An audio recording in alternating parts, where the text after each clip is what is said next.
Halo, Assalamualaikum, berjumpa kembali di channel Siwar TV. Vonis Rizik tak sebanding dramanya, ditulis oleh Alifur Rahman. Saya sudah memprediksi Rizik akan divonis ringan, karena kasus hukumnya hanya soal kerumunan dan swab test, bukan kasus berat. Tapi saya gak menyangka akan sangat jauh lebih ringan dari tuntutan. Dua kasus hukum yang melanda Rizik hanya divonis 8 bulan penjara dan denda 20 juta rupiah subsidi 5 bulan penjara.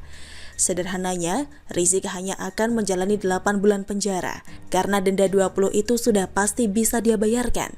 Cukup open donasi tertutup bisa langsung terkumpul 20 juta. Bagi saya ini tidak sebanding dengan drama-drama yang sudah terjadi semasa persidangan. Mulai dari pakai syal Palestina, nangis-nangis, marah-marah ngancam hakim, sampai sholat di ruang sidang. Dramanya banyak banget, sementara hukumannya cuma 8 bulan. Itu artinya kalau dipotong masa tahanan, Rizik akan bebas sekitar bulan Agustus depan. Cuma 2 bulan lagi, gila. Denda 20 juta rupiah itu juga tidak sebanding dengan pengamanan semasa persidangan. Tapi ya mau gimana lagi, memang ini kasus ringan, hanya soal kerumunan dan tes swab. Tapi ada satu kasus lagi yang menurut saya layak untuk ditunggu kelanjutannya, yakni kasus hukum yang dialami oleh si Mumun.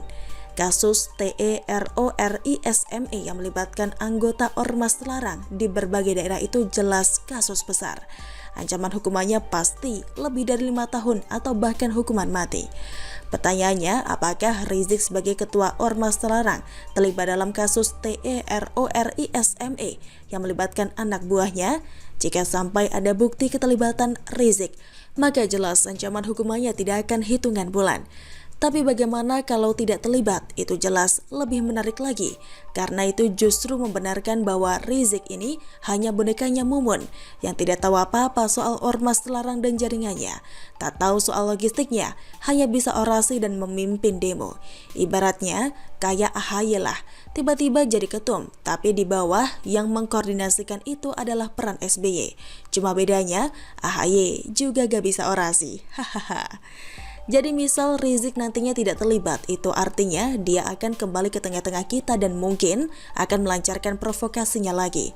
Mungkin Rizik memang utusan Tuhan untuk mengetes dan menguji kesabaran kita sebagai hamba. Cuma pada intinya, Rizik sudah dinyatakan bersalah dan divonis hukuman.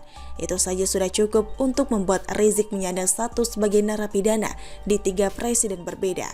Konsisten dan istiqomah sekali ya. Maka kalau nanti 2024 ada pergantian presiden, terbuka kemungkinan Rizik akan masuk penjara lagi. Dari kasus ini mestinya negara ini sadar, pemerintah dan aparat sadar bahwa Rizik itu juga hanya manusia biasa yang sangat lemah. Terbukti ketika ditangkap, ditahan dan dipenjara, tidak ada pergolakan berarti, tidak ada demo, tidak ada kerusuhan, biasa saja. Maka ke depan ini penting untuk dijadikan pelajaran. Misal, Rizik macam-macam lagi, bikin ulah lagi.